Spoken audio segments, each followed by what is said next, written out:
नमः शिवाय। दोस्तों, आज की इस वीडियो में हम पढ़ेंगे श्री शिव महापुराण की विंध्येश्वर संहिता के अध्याय 4 से लेकर 8 तक की कथाएं। शिव महापुराण के विंध्येश्वर संहिता के अध्याय 1, 2 एवं 3 की कथा मैंने अपने चैनल पर अपलोड की हुई है। आप डिस्क्रिप्शन में दिए हुए लिंक पर जाकर उन वीडियोस को देख सकते हैं। तो चलिए अध्याय 4 शुरू करते हैं। बोलिए गणेश महाराज की जय, भगवान शिव की जय, माँ भगवती अम्बा पार्वती की जय। विंध्येश्वर संहिता चौथा अध्याय। इस अध्याय के अंतर्गत सनत कुमार एवं व्यास संवाद के बारे में चर्चा की गई है। इस पर मुनियों ने पूछा, हे सूत जी, श्रवण और मनन क्या है तथा कीर्तन कैसे किया जाता है? ब्रह्मा जी ने कहा, ईश्वर के रूप, गुण, नाम और उनके विनाशों में अपनी पूजा और जप से रुचि बढ़ाना तथा निरंतर अपनी युक्तियों सहित अपने मन को उनके सम्मुख रखना मनन है। और श्री पर ब्रह्मा जी, महादेव जी अथवा शंभु भगवान के नाम का बारंबार जप करना कीर्तन है तथा दृढ़ हो भगवत संबंधी शब्दों को कानों से सुनना और उसे चित्त में स्थिर करना श्रवण है। जब सत्संग में बैठकर भगवान श्री महादेव जी की कृपा से श्रवण और कीर्तन कर लें, तब उनका मनन करें, और वही सर्वोत्तम मनन है जिससे आत्मा पवित्र हो जाती है। सूत जी बोले, हे मुनीश्वरों, इस पर साधन संबंधी मैं एक प्राचीन इतिहास आप लोगों को सुनाता हूँ, सावधान होकर सुनिए। एक समय जब सरस्वती नदी के तट पर मेरे गुरु पराशर पुत्र भगवान वेद व्यास जी तप कर रहे थे, तो सनत कुमार जी ने आकर उनके निकट बैठकर पूछा, हे भगवान, शिव जी तो प्रत्यक्ष ही सबके सहायक हैं, फिर आप ऐसा तप क्यों कर रहे हैं? व्यास जी ने उत्तर दिया, मुक्ति के लिए। इस पर सनत कुमार जी ने कहा, अवश्य, पहले मुझे भी ऐसा ही भ्रम हुआ था और मैं भी मंदराचल पर्वत पर जाकर तप करने लगा था, परंतु जब दयालु शिव जी की आज्ञा से नंदिकेश्वर ने आकर मुझे यह बतलाया कि शिव जी के श्रवण, कीर्तन और मनन से मुक्ति प्राप्त हो जाती है, तब मेरा सारा भ्रम दूर हो गया। अतएव हे ब्राह्मण, आप भी ऐसा ही कीजिए। यह कहकर सनत कुमार जी चले गए। इस पर ऋषियों ने सूत जी से पूछा, जो श्रवण, कीर्तन और मनन नहीं करता, उस जीव की मुक्ति कैसे होती है तथा बिना यत्न के भी वह मुक्त कैसे होगा? इति श्री शिव महापुराण विंध्येश्वर संहिता का चौथा अध्याय समाप्त। बोलिए मेरे महादेव शिव शंभू की जय, माँ भगवती अम्बा पार्वती की जय। विंध्येश्वर संहिता 5वां अध्याय। इस अध्याय के अंतर्गत हम लिंगेश्वर परिचय की चर्चा करेंगे।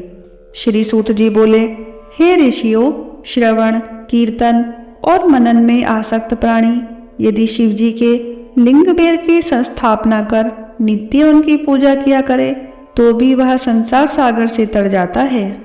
मुनियों ने कहा, यह कैसे?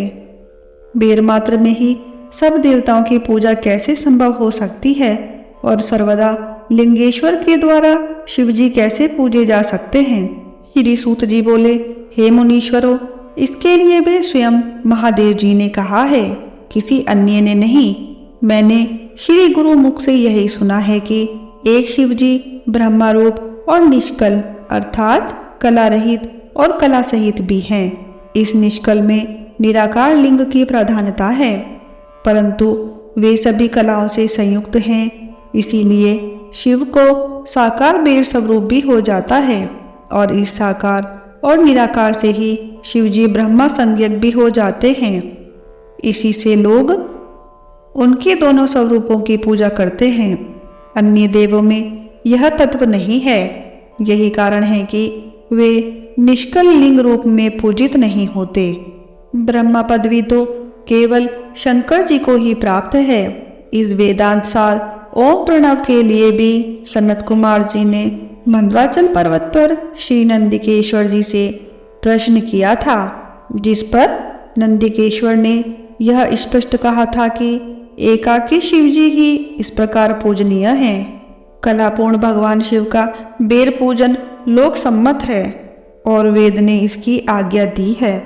इस पर जब सनत कुमार जी ने लिंग बेर की उत्पत्ति पूछी तो नंदिकेश्वर ने कहा, पूर्व काल में जब ब्रह्मा और विष्णु में युद्ध हुआ तो उनके बीच में निष्कल शिव जी ने स्तंभ रूप में प्रकट होकर विश्व संरक्षण किया था और तभी से महादेव जी का निष्कल लिंग और सकल बेर जगत में प्रचलित हुए। बेर मात्र को देवताओं ने भी ग्रहण किया। इससे शिव जी के अतिरिक्त बेर लिंग से देवताओं की भी पूजा होने लगी और वही उनका फलदाता हुआ। परंतु शिव जी के लिए लिंग और बेर दोनों ही पूजनीय हुए और जिनसे कल्याणमय भोग और मोक्ष दोनों ही प्राप्त होने लगे। इति श्री शिव महापुराण विंध्येश्वर संहिता का 5वां अध्याय समाप्त। बोलिए मेरे महादेव शिव शंभू भगवान की जय। माँ भगवती अम्बा पार्वती की जय। विंध्येश्वर संहिता 6वां अध्याय। इस अध्याय के अंतर्गत हम ब्रह्मा और विष्णु के संग्राम के बारे में चर्चा करेंगे। श्री नंदिकेश्वर बोले, पूर्व समय में जब श्री विष्णु जी अपने सहायकों एवं अनुचरों सहित श्री लक्ष्मी जी के साथ शेष शैया पर शयन कर रहे थे, तब ब्रह्मा वेताओं में श्रेष्ठ ब्रह्मा जी स्वयं ही वहां जा पहुंचे और विष्णु जी को पुत्र कहकर पूछने लगे कि तू कौन है? हे पुत्र, उठ, मुझे देख, मैं तेरा ईश्वर यहाँ आया हूँ। इस पर विष्णु जी के भीतर क्रोध तो हुआ, परंतु उसे दबाकर उन्होंने ब्रह्मा जी से कहा, हे पुत्र, तुम्हारा कल्याण हो, आओ बैठो, मैं तुम्हारा पिता हूँ और कहो कि तुम्हारा मुख टेढ़ा क्यों हो गया है। इस पर ब्रह्मा जी ने कहा, समय के फेट से तुम्हें अभिमान हो गया है। हे पुत्र, मैं तुम्हारा संरक्षक ही नहीं हूँ किंतु समस्त जगत का पितामह हूँ। विष्णु जी ने कहा, रे चोर, तू अपना बड़प्पन क्यों दिखाता है? सारा जगत तो मुझ में निवास करता है। तू मेरे ही नाभि कमल से प्रकट हुआ और मुझसे ही ऐसी बातें करता है। नंदिकेश्वर कहते हैं कि जब इस प्रकार रजोगुण से मुग्ध उन दोनों महानुभावों में विवाद होने लगा, तब वे दोनों अपने को प्रभु कहते कहते एक दूसरे का वध करने पर उद्गत हो गए और युद्ध छिड़ गया। हंस और गरुड़ पर बैठे दोनों अमर ईश्वर परस्पर युद्ध करने लगे। उनके वाहन भी लड़ने लगे।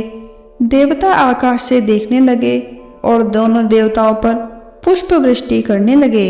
इसी समय ब्रह्मा जी के वक्षस्थल में श्री विष्णु जी ने अनेकों अस्त्रों का प्रहार कर उन्हें व्याकुल कर दिया। इससे कुपित हो ब्रह्मा जी ने भी उनके वक्षस्थल पर कई भयानक प्रहार किए। अग्निवत अस्त्रों के आश्चर्यजनक व्यापार हुए। देवता एक दूसरे के प्रति कानाफूसी करने लगे। युद्ध से श्रमित विष्णु जी हांफने लगे, परंतु उसी क्षण शांत होकर उन्होंने ब्रह्मा जी पर माहेश्वर अस्त्र चला दिया।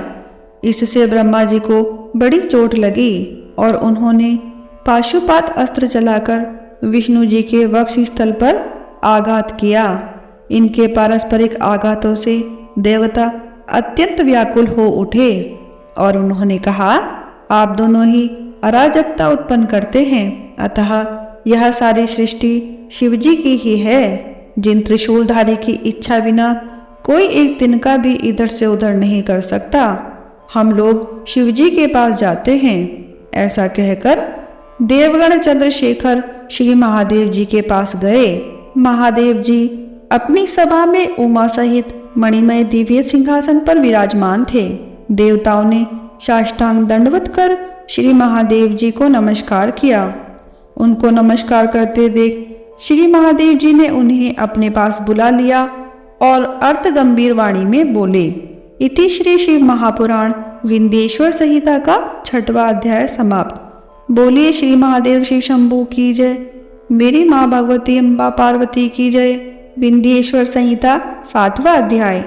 इस अध्याय के अंतर्गत हम शिव जी द्वारा विष्णु जी को स्वामित्व प्राप्ति की चर्चा करेंगे। श्री महादेव जी ईश्वर बोले, हे पुत्रों, तुम कुशल से तो हो, कहो हमारे शासन में सर्वत्र शांति तो है ना? मैंने सुना है कि ब्रह्मा और विष्णु परस्पर युद्ध कर रहे हैं और तुम लोग बड़े दुखी हो। अच्छा, तो मैं अपने कुछ गणों को वहां भेजता हूँ, तुम लोग चिंता ना करो। यह कहकर शिवजी ने अपने 100 गणों को वहां चलने की आज्ञा दी। साथ ही स्वयं महादेव जी भी अपने भद्र रथ पर आरूढ़ हो परिकर बांध चलने को तैयार हुए। देवताओं सहित इंद्र भी उनके साथ हुए। वहां पहुंच शिवजी आकाश मंडल में बादलों में छिपकर ब्रह्मा विष्णु का युद्ध देखने लगे।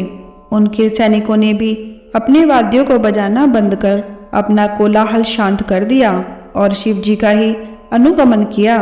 देखा तो ब्रह्मा और अच्युत भगवान श्री विष्णु परस्पर युद्ध कर रहे हैं, जबकि इन एक दूसरे के प्रयुक्त होते ही त्रैलोक्य भस्म हो जाता है।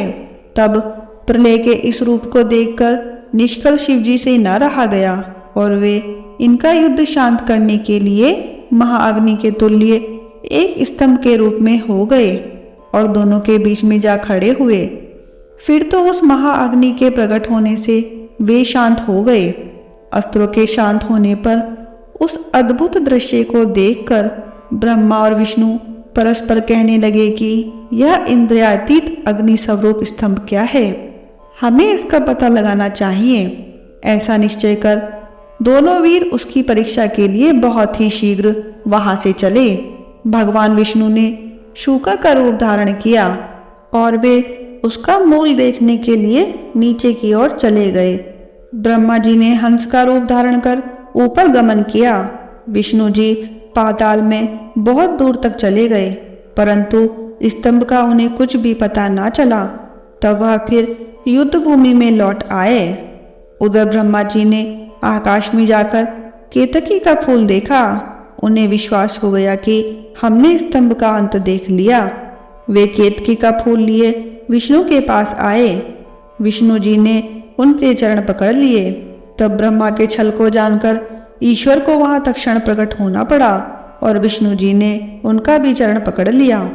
विष्णु जी की महानता से ईश्वर प्रसन्न हो गए और उन्होंने कहा, विष्णु तुम बड़े ही सत्यवादी हो, अतः मैं तुम्हें अपनी समानता प्रदान करता हूँ।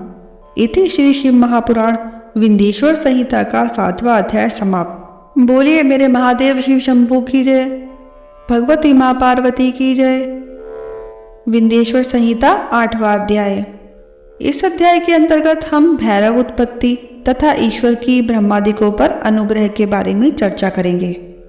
श्री नंदिकेश्वर बोले, उस समय जो महादेव जी को ब्रह्मा जी पर क्रोध आया तो उन्होंने अपनी बोहू के मध्य से भैरव नाम के एक अद्भुत पुरुष को प्रकट कर दिया, जिसने नमस्कार कर उनकी आज्ञा मांगी। शिव जी ने आज्ञा दी कि तुम अपनी लपलपाती तलवार से ब्रह्मा की पूजा करो। यह आज्ञा पाते ही श्री भैरव जी ने ब्रह्मा के केश जा पकड़े। ब्रह्मा थर थर कांपने लगे। भैरव जी ने शीघ्र ही ब्रह्मा का मिथ्याभाषी 5वां सिर काट लिया। फिर इन्होंने उनके और सिरों को भी काट लेना चाहा। ब्रह्मा जी भैरव के चरणों में गिर गए। यह देख विष्णु जी ने अश्रु त्यागते हुए बालकों के समान शिव जी के चरणों का आश्रय लिया और हाथ जोड़कर यह प्रार्थना की, प्रारंभ में आप ही ने कृपा कर इन्हें 5 सिर प्रदान किया था, अतः इन्हें क्षमा कर प्रसन्न हो जाइए। शिव जी अपने गणों के मध्य जा प्रकटे। उन्होंने भैरव को मना कर दिया।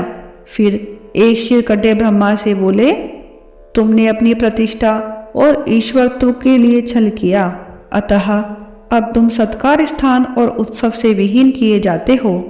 ब्रह्मा जी शिव जी को हे स्वामिन, हे वरद कहकर अपना 5वां सिर मांगने लगे। ईश्वर ने कहा, अराजकता के भय से मैं विश्व स्थिति को बिगड़ने ना दूंगा। हे पुत्र, जो अपराधी है उन्हें तुम दंड दो, लोक मर्यादा का पालन करो। मैं तुम्हें वर देता हूँ कि अब आज से तुम गणों के आचार्य हुए, वही तुम्हारा सत्कार होगा। कोई भी यज्ञ तुम्हारे बिना पूर्ण ना होगा। ब्रह्मा जी से ऐसा कहकर ईश्वर उस केतकी के पुष्प से बोले, रे मिथ्याभाषी केतक दुष्ट, तू भाग जा, तू मेरी पूजा के योग्य नहीं है। शिव जी के गणों ने उसे दूर भगा दिया।